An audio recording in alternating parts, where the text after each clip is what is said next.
Unveiling the shadows, exploring Portland's haunted history. Welcome to Whispers in the Dark, your premier destination for spine-tingling tales and chilling encounters from the world's most haunted locations.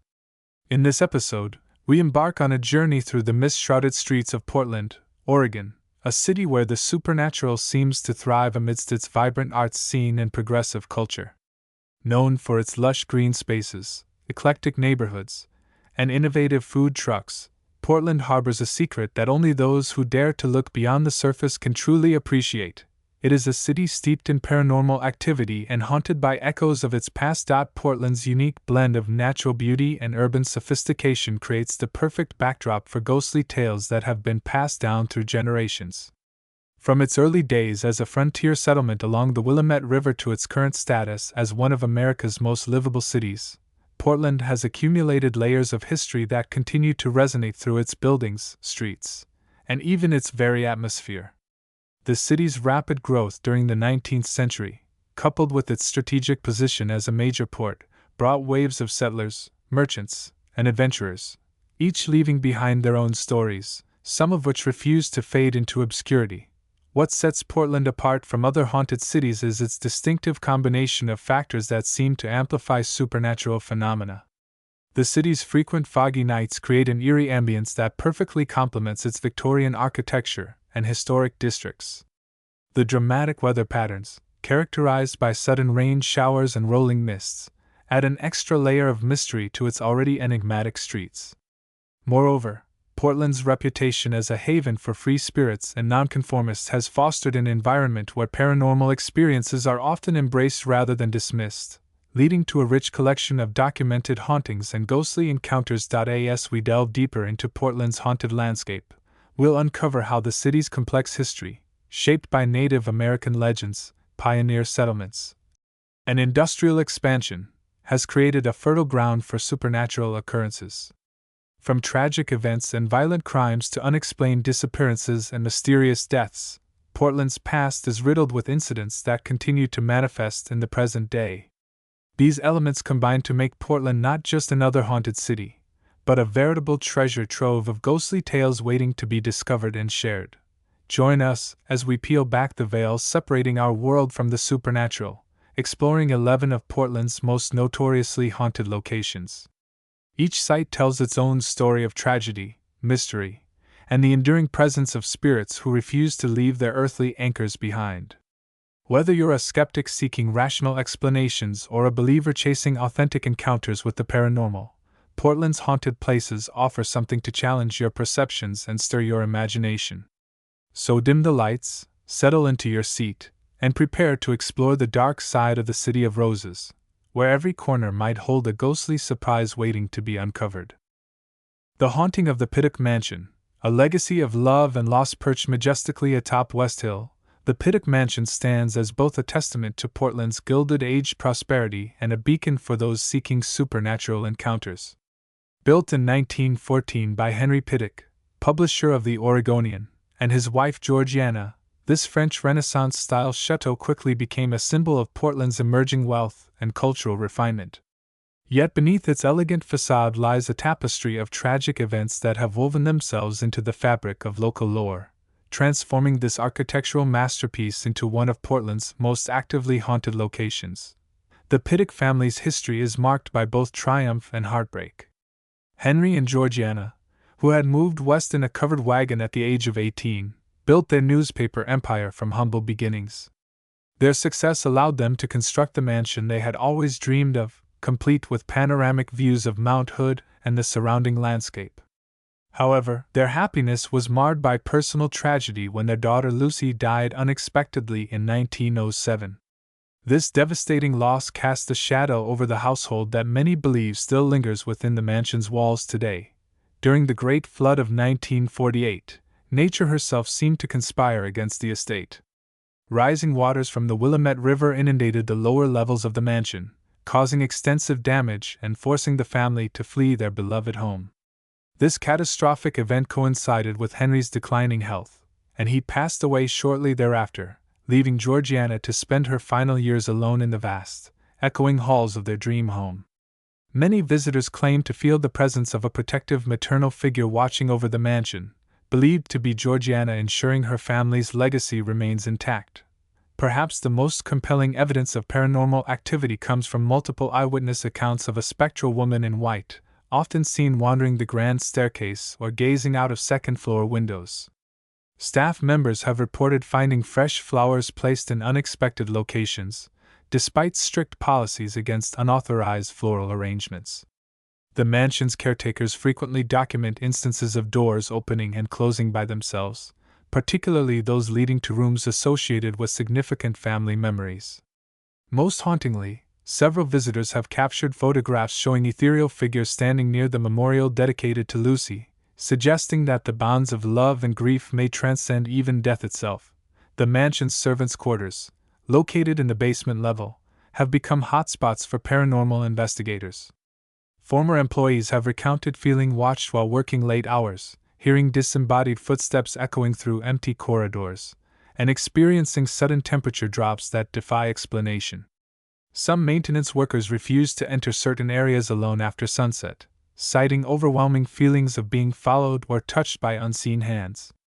The mansion's extensive network of hidden passages and service tunnels, originally designed for efficient housekeeping, now serve as conduits for inexplicable sounds and fleeting shadows that vanish upon closer inspection.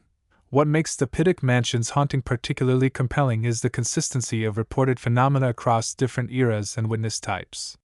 From high society guests during the mansion's heyday to modern-day tourists and staff members, the experiences share remarkable similarities.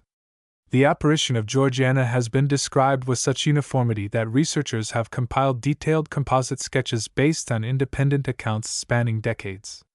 Similarly, the sound of piano music drifting from the ballroom, despite the instrument remaining untouched, has been documented numerous times by credible witnesses, including professional musicians who recognize the melodies as period-appropriate compositions favored by the Pittock family. As dusk settles over Portland and the mansion's intricate stonework catches the last rays of sunlight, the boundary between past and present seems to blur. The Pittock Mansion stands not just as a historical landmark, but as a living testament to the power of memory, love, and loss. Its ghosts, whether remnants of actual spirits or powerful emotional imprints, continue to captivate visitors with their persistent presence, making it one of Portland's most fascinating and well-documented haunted locations. Beneath the bridge, the sinister secrets of the St. John's Bridge spanning the majestic Willamette River. The St. John's Bridge stands as both an engineering marvel and a grim monument to human despair. Completed in 1931 during the depths of the Great Depression, this iconic suspension bridge has earned its reputation as one of Portland's most haunted landmarks through a series of tragic events that have unfolded beneath its towering Gothic arches. The bridge's construction itself was marred by misfortune, with several workers losing their lives during its assembly, incidents that locals believe cursed the structure from its inception. The true horror of the St. John's Bridge emerged in the years following World War II, as the span became a preferred location for those contemplating suicide. Between 1964 and 2000 alone, official records document over 70 confirmed jumpers, though unofficial estimates suggest the number could be significantly higher. Each leap added another layer to the bridge's grim legacy, with witnesses reporting increasingly disturbing phenomena in the aftermath of these tragedies.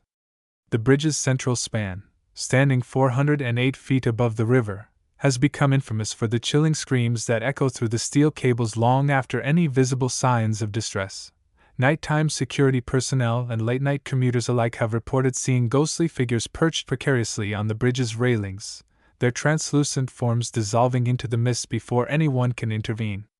These apparitions, often described as wearing clothing from different eras, seem frozen in time at the moment of their final decision. Particularly unsettling are the accounts of witnesses who've spotted these figures appearing suddenly beside them in their vehicles, only to vanish when approached or addressed directly. The bridge's pedestrian walkways bear their own catalog of paranormal encounters. Joggers and cyclists have reported feeling icy fingers brush against their backs, accompanied by whispered pleas for help or forgiveness. Maintenance workers speak of tools moving inexplicably across work sites, safety harnesses coming undone without apparent cause, and the unmistakable sensation of being watched from the darkness above. Several workers have resigned their positions after repeated encounters with what they describe as shadow people, lurking in the bridge's structural supports. Perhaps most disturbing are the audio recordings captured by paranormal investigators documenting unexplained voices during quiet night hours. These recordings contain desperate cries for help, muffled impacts against water, and occasionally, what sounds like faint laughter emanating from empty air. Local law enforcement officers assigned to patrol the bridge report similar auditory phenomena, though they rarely document these experiences officially for fear of ridicule or reassignment. The bridge's reputation has grown so notorious that special task forces now monitor it 24/7, installing crisis hotline phones and implementing sophisticated lighting systems to deter potential jumpers. Yet despite these precautions, the paranormal activity shows no signs of abating. Emergency responders have reported equipment malfunctions during rescue attempts, with radios cutting out precisely when communication is most crucial. Some paramedics refuse assignments involving the St. John's Bridge altogether, citing an overwhelming sense of dread that permeates the area regardless of time or weather conditions.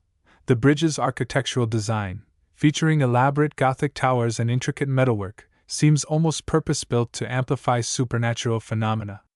During heavy fog, which frequently envelopes the structure, witnesses describe seeing ghostly processions marching across the roadway, complete with antique automobiles and horse-drawn carriages. These spectral parades appear immune to modern traffic, passing through vehicles and pedestrians alike without acknowledgement. The bridge's distinctive green paintwork takes on an otherworldly glow under certain moonlight conditions, creating an atmosphere that feels simultaneously beautiful and menacing. The ghosts of Old Town, Shanghai Tunnels, and underground horrors beneath Portland's bustling streets lies a labyrinth of forgotten tunnels that tell a dark chapter of the city's history, where human trafficking and forced labor flourished in the shadows.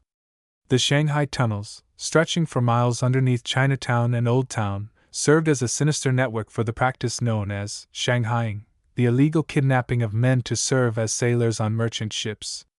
From the 1850s through the early 20th century, unsuspecting victims would find themselves drugged in waterfront bars, then dragged through trapdoors into this underground maze, never to see freedom again. The tunnel's construction began innocently enough in the 1840s as a solution to Portland's challenging geography. Merchants needed an efficient way to transport goods from ships docked at the Willamette River to warehouses situated on higher ground. What started as simple passageways evolved into a complex system connecting basements, saloons, and brothels, eventually becoming conduits for one of the darkest criminal enterprises in Pacific Northwest history. The term, Shanghai, entered common parlance as thousands disappeared into this subterranean world, their fates sealed by Portland's notorious crimps, professional kidnappers who sold human cargo to ship captains desperate for crew members. Paranormal investigators and historians have documented numerous chilling encounters within these damp, claustrophobic tunnels. Tour guides leading underground excursions regularly report hearing disembodied footsteps echoing through empty corridors, despite knowing they're alone with their group. Visitors have captured EVP recordings of anguished cries and distant hammering sounds, reminiscent of the brutal treatment endured by kidnapped victims. Most disturbing are the countless reports of shadowy figures darting through intersections, disappearing into walls, or standing motionless in corners before vanishing completely. Certain sections of the tunnels have gained particular notoriety among paranormal enthusiasts. The Dead Man's Drop corridor, where victims were allegedly dropped unconscious into waiting carts below, frequently registers extreme cold spots and electromagnetic anomalies. Security cameras installed by building owners above ground often capture inexplicable orbs floating through basement windows, while maintenance workers report finding fresh handprints in dust-covered areas they know haven't been accessed by living humans. The old holding cells, where victims awaited transport to ships, retain an oppressive atmosphere that leaves even seasoned investigators shaken. Eyewitness accounts from tunnel explorers paint a consistent picture of supernatural activity. Multiple witnesses have reported seeing the same spectral figure, a man in tattered sailor's garb, pacing anxiously near former trapdoor entrances. Others describe encountering what appears to be a crimp, identifiable by his distinctive bowler hat and cane, seemingly searching for new victims. The most harrowing testimonies come from those who felt phantom hands grabbing at their ankles, mimicking the exact method used to drag victims through trapdoors centuries ago. Several tour groups have abruptly ended their expeditions after members experienced overwhelming sensations of being pulled downward or heard blood-curdling screams echoing through the tunnels. The tunnel's paranormal activity intensifies during periods of heavy rainfall, when groundwater seeps through ancient brickwork and fills the air with the scent of damp earth. These conditions seem to awaken dormant energies, resulting in increased reports of ghostly manifestations and heightened emotional responses from visitors. Psychics who ventured into the tunnels speak of overwhelming waves of fear and despair emanating from specific locations, particularly areas identified as former holding pens or execution sites. Some claim to communicate with entities describing themselves as trapped, unable to move on due to the violent nature of their deaths. Modern technology has provided additional evidence supporting the tunnel's haunted reputation. Thermal imaging devices routinely detect anomalous heat signatures in empty corridors, while digital recorders capture intelligible phrases such as, "help me," and "get out," during silent vigils. Electromagnetic field meters spike erratically in certain areas, particularly near former trapdoors and holding cells.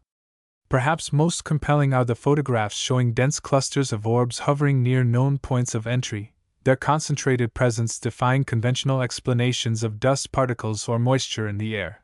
The Shanghai Tunnels remain an active site of paranormal investigation, drawing researchers from around the world eager to document their elusive inhabitants.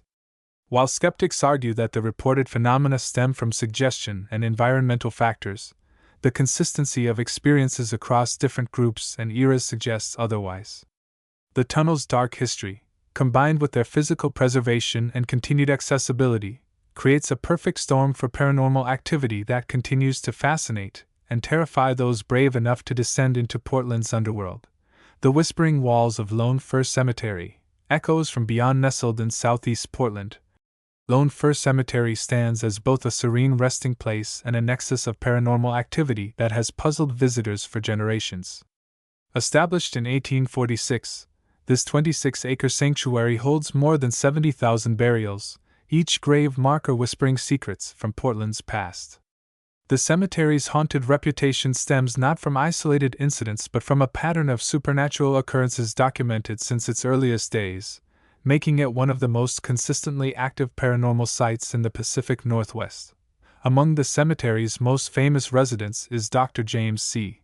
Hawthorne, whose asylum once stood nearby. Hawthorne's pioneering work in mental health care earned him respect during life, but his spirit reportedly took a darker turn after death. Nighttime visitors have documented strange occurrences near his mausoleum, including disembodied voices reciting medical terms and the distinct smell of ether wafting through the air. More alarming are the accounts of a tall, shadowy figure in outdated medical attire that appears to wander between gravestones, particularly those of former asylum patients buried in unmarked plots. The Chinese section of Lone Fir contains perhaps its greatest mystery. During the late 19th century, Chinese workers played crucial roles in Portland's development but faced severe discrimination and death. Many were buried separately, their graves marked only by simple stones or left entirely unmarked. Paranormal investigators have recorded numerous instances of traditional Chinese instruments playing softly in this area, despite no visible source. Security cameras have captured shadowy figures performing ancient rituals, only to dissolve into mist when approached. Some Asian American community members claim these manifestations represent restless spirits denied proper burial rites. Firefighters responding to false alarms in the cemetery's maintenance sheds have reported encountering a young boy dressed in 19th century clothing. Witnesses describe him as pale, with hollow eyes, often seen carrying a small wooden box. Those who attempt to approach him report an overwhelming sensation of sadness, followed by the sudden appearance of vintage photographs scattered around their feet, images showing children in various states of illness. Historical records confirm that many orphan children were buried here during epidemics, their small graves lost to time and overgrowth. Perhaps the most scientifically documented phenomenon occurs near the cemetery's oldest section, where electromagnetic field readings consistently spike without apparent cause. Researchers have measured drastic temperature fluctuations up to 30 degrees Fahrenheit in localized areas, sometimes within minutes. These anomalies coincide with reports of gravestones shifting positions overnight, or inscriptions appearing freshly carved, despite centuries of weathering. Geologists studying these occurrences have ruled out natural explanations, noting that the patterns align too precisely with reported supernatural sightings. Visitors have captured compelling photographic evidence throughout Lone Firs grounds. The most famous image shows a translucent figure standing beside an obelisk monument, its features matching descriptions of Elizabeth Stephen, a prominent suffragist buried there. Multiple witnesses have independently reported conversations with a polite, elderly woman discussing women's rights, only to realize they were speaking with no visible person. Similar encounters involve Civil War veterans recounting battle experiences or immigrant families sharing stories of their journeys to Oregon.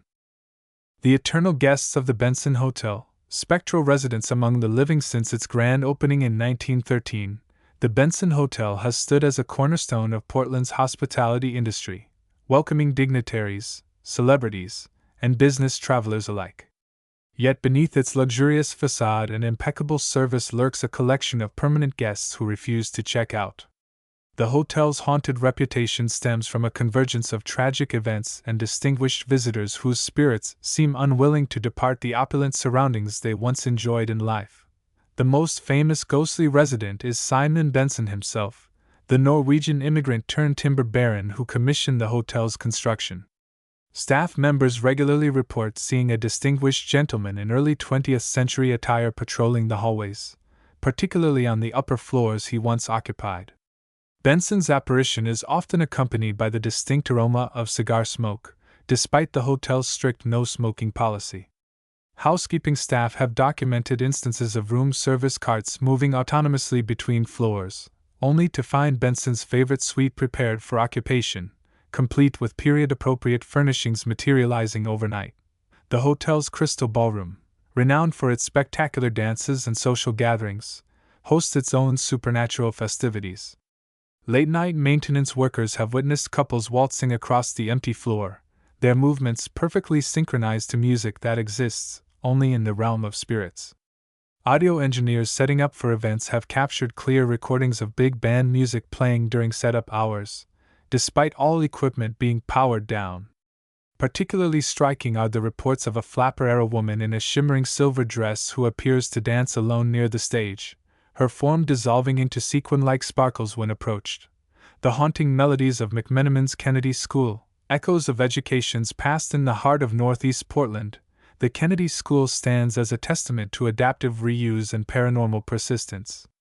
Originally constructed in 1915 as a public elementary school, this sprawling brick building has transformed from educational institution to boutique hotel while retaining its original architecture and, notably, its supernatural inhabitants.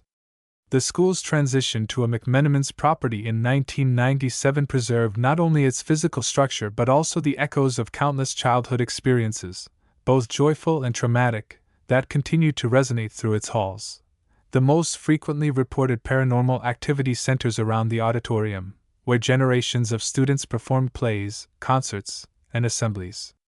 Late-night performers and technical staff have documented instances of ghost lights moving across the stage, illuminating areas where spotlights shouldn't reach. Musicians rehearsing in the space often hear accompaniment from unseen instruments, with recordings revealing perfect harmonization that matches the era of the school's operation. Particularly compelling are the reports of children's laughter and applause emanating from empty seats during setup hours, suggesting that past performances continue indefinitely in the theater's etheric realm. Classrooms throughout the building maintain their own unique supernatural signatures. Room 212, formerly a fifth-grade classroom, regularly experiences textbooks opening to specific pages and chalk writing appearing on clean boards. Teachers-turned-guests have reported feeling the presence of stern instructors walking behind them, while children staying in converted classrooms wake their parents claiming to have played games with invisible friends who spoke of lessons long forgotten. Security cameras have captured orbs congregating around student desks, their movements mimicking typical classroom activities like passing notes or raising hands. The school's basement, once home to industrial arts classes, houses its most unsettling phenomena. Maintenance workers report tools activating independently, saws humming to life, and drills spinning without power. The woodshop area frequently smells of sawdust and varnish, despite years of disuse, while the metal shop echoes with the sound of hammers striking anvils. Most disturbing are the reports of child-sized shadows crouching in corners, visible only in peripheral vision, accompanied by the metallic tang of blood, a grim reminder of accidents that befell young students during practical lessons. The enchanted grounds of Oaks Amusement Park, where laughter meets the supernatural, perched along the banks of the Willamette River. Oaks Amusement Park has delighted generations of Portlanders since its opening in 1905, yet beneath its cheerful veneer lies a darker dimension that refuses to fade with time. As the oldest continuously operating amusement park on the West Coast, Oaks has collected more than just thrilling rides and carnival games. It has accumulated a catalog of supernatural encounters that rivals its collection of antique attractions. The park's haunted reputation stems from a unique combination of factors: its long history, the emotional intensity of childhood memories, and the tragic accidents that have punctuated its century-plus existence. The park's centerpiece, the 1912 Herschel Spillman Carousel, spins not just with mechanical horses but with spectral riders who refuse to dismount. Maintenance staff have documented numerous instances of the carousel operating independently, its Wurlitzer organ playing tunes from closed music rolls. Riders frequently capture photographs showing additional children seated between visible patrons, their translucent forms wearing period-appropriate clothing. Particularly intriguing are the reports of a young girl in a white dress who appears to select new riders, touching their shoulders before they suddenly find themselves aboard the rotating platform. The park's midway, with its cacophony of lights and sounds, masks more sinister noises that emerge after closing hours. Security personnel report hearing the tinny melody of forgotten carnival games continuing long after power has been shut off. The funhouse mirrors reflect more than distorted images. Several employees have quit after witnessing their reflections replaced by strangers in old-fashioned bathing suits or circus costumes. Most disturbing are the accounts of laughter that transforms into terrified screams, echoing through empty corridors despite no visible source of distress. The terminal spirits of Union Station, departures that never arrive. Portland's Union Station, opened in 1896, stands as both a transportation hub and a nexus of supernatural activity that has intrigued travelers and locals alike for over a century. Designed by Kansas City architect Henry Van Brunt, this Richardsonian Romanesque masterpiece has witnessed countless arrivals and departures, some of which never reached their intended destinations. The station's haunted reputation stems from a series of tragic events and the emotional resonance of farewells that transcended the boundary between life and death, creating a spectral timetable that continues to run eternally. The most persistent supernatural phenomena center around Track 17, where a devastating train derailment occurred in 1926, claiming 47 lives. Night shift workers report hearing the distinct sound of screeching metal and shattering glass, followed by anguished cries that seem to emanate from the very walls. Security cameras have captured footage of figures in period-appropriate travel attire boarding imaginary trains, their forms dissolving into mist as they pass through solid barriers. Particularly chilling are the reports of conductors calling out stops that haven't existed for decades, their voices echoing through empty platforms during morning hours. The station's grand waiting room, with its iconic 110-foot clock tower, serves as a gathering point for spirits separated from their earthly journeys. Travelers have documented instances of benches bending under invisible weight, while ticket counters accumulate phantom reservations that appear in ledgers without explanation. Several employees have reported selling tickets to passengers who vanish immediately after purchase, only to discover their names matching victims of historical rail disasters. The room's acoustics seem to preserve snippets of conversation from different eras, creating a temporal symphony of overlapping dialogue that defies logical explanation.